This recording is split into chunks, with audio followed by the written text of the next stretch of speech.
Քրիստոնյա ժողովրդավարական կուսակցությունը շարունակում է նախընտրական քարոզարշավը։ Քաղաքական ուժի ներկայացուցիչները հանդիպումներ են ունեցել մի շարք համայնքներում, քաղաքացիներին ներկայացնելով կուսակցության ծրագրի հիմնական դրույթները։ Կուսակցության նախագահ Լևոն Շիրինյանը նշել է, որ Քրիստոնյա ժողովրդավարական կուսակցությունը քարոզարշավն իրականացնում է համեստ, բայց արդյունավետ ձևով։ Նրա խոսքով քաղաքացիների հետ հանդիպումներում հիմնական քննարկումները վերաբերում են պետականաշինությանը, խորհրդարանի դերին եւ Հայաստանի արտաքին քաղաքական ուղղությանը։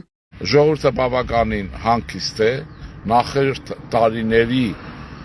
ընտրությունների համեմատ եւ շատ բարձ գիտակցությամբ եւ վճռականությամբ։ Շիրինյանի խոսքով առաջիկա ընտրությունները խորհրդարանական են եւ Քրիստոնյա ժողովրդավարական կուսակցության համար կարեւոր է ունենալ բազմակուսակցական, ժողովրդավարական եւ Հայաստանակենտրոն խորհրդարան։ Նա նաեւ անդրադարձել է արտաքին քաղաքական օրակարգին, ընդգծելով, որ Հայաստանը Եվրոպայի եւ Ամերիկայի Միացյալ Նահանգների հետ մերձեցմամբ կարող է ստանալ ազատության, արդիական տնտեսության եւ տեխնոլոգիական զարգացման նոր հնարավորություն։ Կառաջարկեմ նաեւ ռուսական սեգմենտին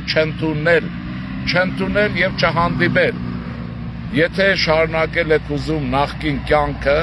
գողապետության շրջանի, դու ձեր գործն է։ Եթե ուզում եք վերածնվել,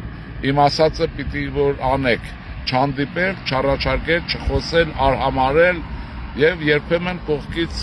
արհամարանքով նայել ծիծաղել։ Քրիստոնյա ժողովրդավարական կուսակցությունն ընտրություններին մասնակցում է 12-րդ համարի ներքո անվտանգություն, ազատություն եւ զարգացում կարգախոսով։